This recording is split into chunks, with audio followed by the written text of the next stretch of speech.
birthday party coming up over at the Coach House December 12th. Sinatra and the Rat Pack is going to be there as well. I want to welcome to our program Jim Taylor, comedian, and the always understated Doug Starks. Good to be here, man. Thanks for joining us, guys. Yeah. Thanks for having us. Not a lot of people would. Yeah, well, we make exceptions. Sometimes we need guests. We just whoever's at the door. So thanks for coming in. You guys got the big Rat Pack coming up. You've been doing this for some time. You do the Sammy, and you have your group of folks. So it's Frank Sinatra's birthday. Are we doing anything big and even more over the top for it? This show happens to be on Frank Sinatra's birthday. Okay. And one reason why I invited Jim to the show, because comedy was a big part of the Rat Pack, aside from the interaction that we do as the cast members, I love having a fabulous comic up front. The difference was Joey Bishop was funny. That's Yeah. Well, hopefully we'll get there with you, Jim. So tell me, how long you've been doing comedy for quite some time. You had your own show at the Improv. You've done things over decades of this. And what's it like, kind of doing comedy here in Southern California as a living? Oh, well, the living is the. The living's a tough part. Yeah, if you're doing comedy as a living, you're eating cat food. So everybody has a side job. Well, I've got 12 recipes. I love the casserole one. There's some fancy feasts going on at Jim's house. And a little top ramen for fiber, and no, you got a meal to go. It's a blast. I mean, I've been doing it about 30 years. Wow, okay. 30 years. I took a class at Orange Coast College, stand-up comedy 101. I'm like, it can't be a class. Really? Seriously, can't be a class. That's funny. And actually, I'm the only one in my class that's still doing comedy. Wow. Yeah, so it's, but it's fun. I like seeing the people. I like seeing people laugh, and all my stuff's non-threatening.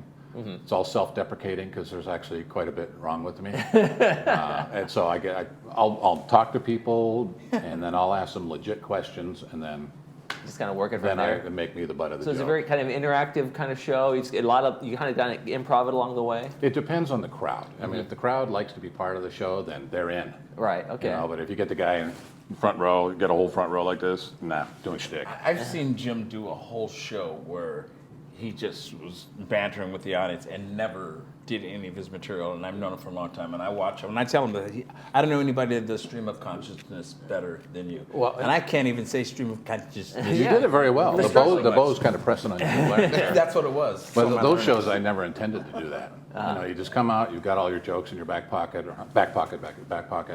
and then you just see what the audience is going to do, and if the audience wants to play, then we play, and the secret is too, though, a lot of and the comics that do the crowd work will tell you, we have a million jokes written. We don't always perform them, but then somebody will say something about them from being from Albuquerque, and you go, Albuquerque joke comes into the queue and spit it out, and the crowd goes, oh my God, he just thought of that. Yeah, it just came to him. Yeah, it's like, that's the dirty little secret, but that's more fun because you're on. Instead of just reciting jokes, performance art, pretending to be somebody funny up on stage. And then really all you're thinking about is, am I getting paid for this? Right. When I get my check. I didn't get my drink ticket. And that's one thing that's going to make this evening really cool, is because all of the players in this evening, and celebrating Sinatra's birthday, celebrating that spontaneity that the Rat Pack had, we're recreating that energy. Right. We're recreating that energy. And I've listened to old recordings, and I've seen clips of when it really felt like a very loose and fun show. And like, if they went left, they went left. They went right, they went right. They just, they were wherever they're going, right? Yeah. And do you encourage that when you guys perform? Do you say, I do. We're gonna have maybe a set list, but anything can happen. Anything can happen. I've done shows actually where I've had a set list, and when I got on stage in a moment, I just decided that's not what I'm feeling right now, and I've done something different. So that's kind of in the spirit of what they did. Yeah. Yeah. So why don't you wear this? Not sure what just happened. He's just trying to get a job in your makeup and costuming department. You got to dug one off the rails for just a second. We're bringing it back. It is on tape. Yeah, right. There we go. Yeah, so this show's live, but on tape, whatever you want. There's tape on the back of it. No, I know. So how long have you been doing let's go with that kind of a journey. When did you start doing the Rat Pack stuff? When did you start saying, hey, this is something I really want to pursue? I was encouraged by comedian Jackie Mason, to do a Rat Pack. He wanted a Rat Pack opening up for his comedy show in Las Vegas. Okay. And he asked me, yeah, we put a Rat Pack together.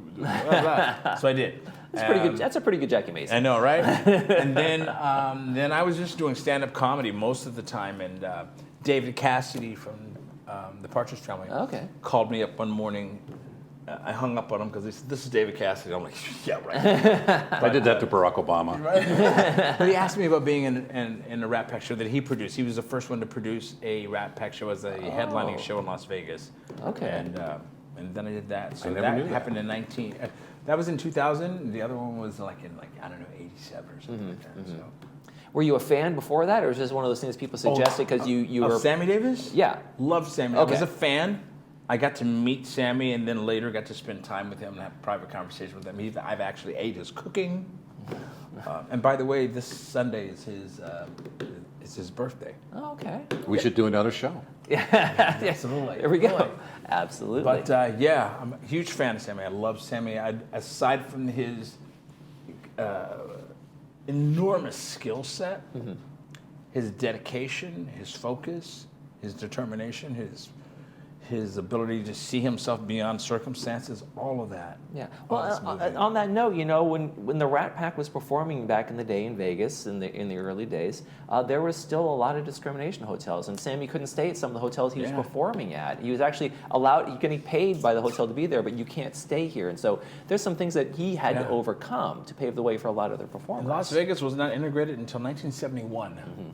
That's not that long ago. No. Yeah. No. Yeah. We were all alive during that. I know. You think it's like this old thing from black and white, film in history, but it's like this is a generation or so removed from those times. Exactly. There's a lot, and that era produced a lot of great music. The Rat Pack, and individually their own music. Right. And we have another show coming up with Coach House. It's the Glenn Miller Orchestra. That music. That's why we're here, because we want people who appreciate that not to feel like they're underserved. Have you started to feel like maybe over the past decade or so since you've been doing this that people are kind of losing that, what's the Rat Pack? That these new generations just don't know that. And that's one of the curses of us all getting older is we have this knowledge base, and it becomes less and less of a pool of people who know what we're talking about. And so when you have the people in the audience that appreciate it, it must be like, okay, there's still people out here. Yeah, it is. I don't know how much Frank is on Spotify, but but there are a considerable amount of younger people, because like I say, the music has a life. It has a vibe. That's what I was going to ask you, because it still spans generations. Do you get younger folks in there? Yeah. They reinvented cool. So that spans for sure. And the younger generation does know, and I believe that. One of my other jobs, because comedy doesn't always pay the bills, is MC huge events like company picnics, and they want me to DJ. I go, I'm not a DJ, but I can play music. And they go, okay, play music, and then do all your, like a 5-hour gig. I play music I like. Okay. And every now and then somebody will come up with some request, and I don't have it. But New York. Yeah. That was a request, and the kids would come up to me and say, what is this? Who is this? And I would tell them, and they'd be getting on their phones and stuff. So I'm helping to spread the word a little bit. Thank you, man. Thank you. Keep it Jim's alive. doing his job. One person at a time. Tell me a little about, obviously, the Glenn Miller. I want to talk about those guys, too. That show's coming up. Yeah. When? What time? That's going to be Sunday, December the 15th. Okay. And it's an amazing show. It's probably the largest band I've ever seen on the Coach House stage. I think it's like 24 people. Yeah. And, wow. So every sound you hear is represented by a musician that's actually there. Nothing's synthesized. And it really does take you back in time. And it's a fantastic energy. You hear that many musicians working together, synchronized. That energy is just like, it's amazing. It's magic. And the music from... Do you like magic? I do like magic. Okay. Are you going to show me a magic trick? You made the ribbon disappear from your chest. That was pretty amazing. Next will be the shirt. No, okay. We're out of time, folks. And the Glenn Miller stuff is like even it predates, you know. I mean, Certainly well, there was does. overlap with Frank and Yeah. those times, but like that even predates that. So like there's Yeah. an appreciation there of those songs and that music and that era too. You know. Yeah, it does. And, you know, one of the things I like, and I'm not trying to plug the Coach House, but I am. Venues, no matter where you live, venues that do live entertainment preserve that, like, that natural treasure that we have. You know, some of the music that you only hear, that you only experience live. I mean, you can listen to recordings, but there's nothing like being there live. And venues that do that really preserve that, and I think that's awesome. So thank you to the Coach House. Yes. Yes, thank you, And Coach for the House. people who come out and support. Absolutely. Well, if people want to come out and support, we're going to have Jim Taylor, the opening comedian. He might be part of the show as well. And then the Rat Pack tribute. It's going to be December 12th. Jim's tux doesn't fit anymore. It did. He did. I got it fitting when I was 2. We can't solve all the problems in the 10 minutes we have to talk to you guys. Doors open at 5, shows at 7 p.m. Coachhouse.com, thecoachhouse.com for more information. Yes. Doug and Jim, thank you so much for joining Thank us. you. Please come to the show. I'll try. I'll see if I can do it. December We'll send 12th. an Uber. Now we're talking. We'll give him a guest spot. Yes. Oh, God. I'm not. Thanks for joining us, guys. You're watching This Day. We'll be right back.